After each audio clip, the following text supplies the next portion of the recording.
जाहेर आयोगे सरस्वती और हम भगवती अदो अबो आदिवासी समाज रो जाहेर आयो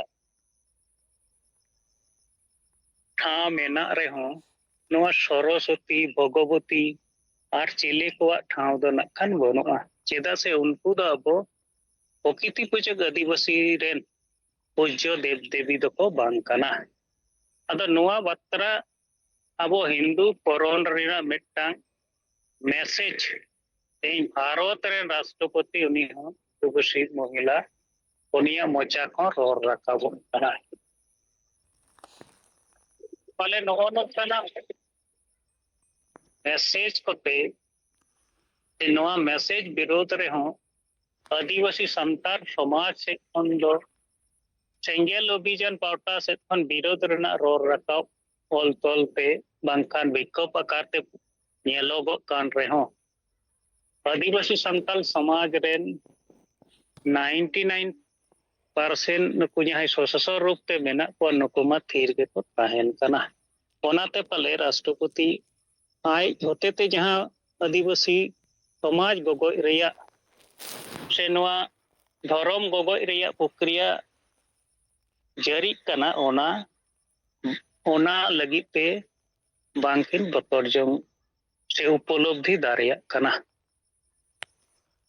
अदर नित बंगाल जुरे बंकान बंगाल बाहरे करे हो नवा 7 मार्च ने घटना इदी कते अडी लेकाना कर्मसूची ओकारे दो बंगाल सरकार पुतला दहन को और ओका करे दो अबो संतार लीडर को जहां को दो मूलत राजनैतिक भावते बीजेपी साव सेलेद मेना को नुकु को मोचा करे खन बंगाल सरकार और चितारे आरोप और नवा राष्ट्रपति पद रेना अवमानना एंदो जहां प्रोटोकॉल को ताहे कना ओना को बांग मनाव बताव कना नवा को चेतान रे को रोर रकावेगा मेनखान सामग्रिक भावते यदि वो नेला भारत रे आदिवासी को चितान रे जब जब गे नहाचार हुई कान चाहे ओना दो मणिपुर हुयो असम हुयो बंगाल हुयो झारखंड हुयो उड़ीसा हुयो बांखान दो आरहो एटा राज करे उन अक्तो हो राष्ट्रपति मोचा खन दो मिद बार पद जहाना शब्द आदिवासी बंचाव लगिते एंदो आदिवासी नाहाचार खन दो को लगी बांखान नाहाचारा ये को जाते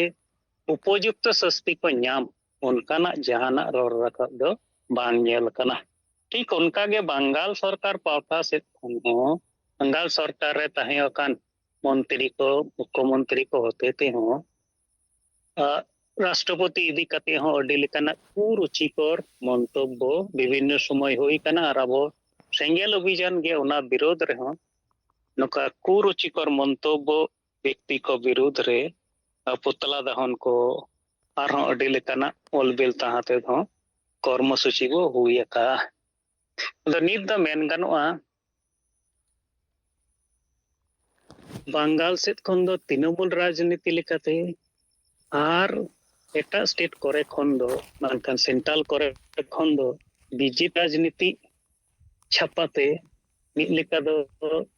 नवा सांविधानिक पद जहां सर्वोच्च पद नेहरू सेटेर कना दो ओनाते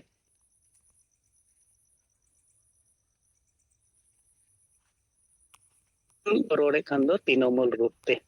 सरीगे नवा दो अडी मारंग दुर्भाग्य कना अब आदिवासी को लगी ते दो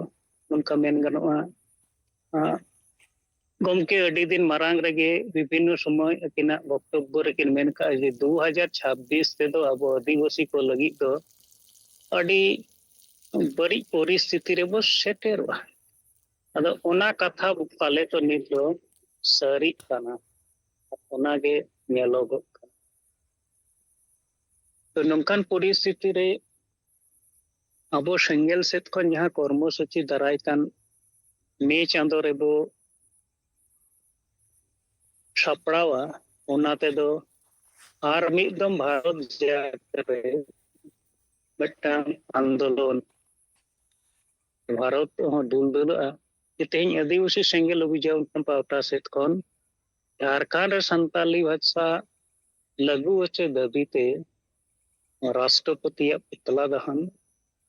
और ओना साउते हेमंत सोरेन जहां दो आदिवासी मुख्यमंत्री झारखंड रेन नुकिना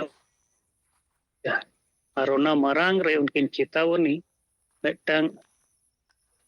केम कते जहां बो रोड का और ओना मुद्रे जदि बकिन लगुई खान दो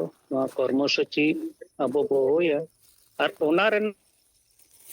तेगे मिदटांग वातावरण तैयार रखाबोआ तो जागरेन होड़ जते विचार तेको बाध्य मा सेंगेल जहां दाबी जहां कर्मसूची गोटाव का नोआ दो सठिक कमी होरा कना नोआ दो गड़ो दरकार कना। तो अब सेंगेल कार्यकर्ता को बांग लांगा बांग जीरो लगती कना अब जहां टारगेट मेना ओना सफल लगी पे दो सक्रिय मिदटांग मनोभाव और अब बो दारिया नोआ आत्मविश्वास जारी दो दरकार कना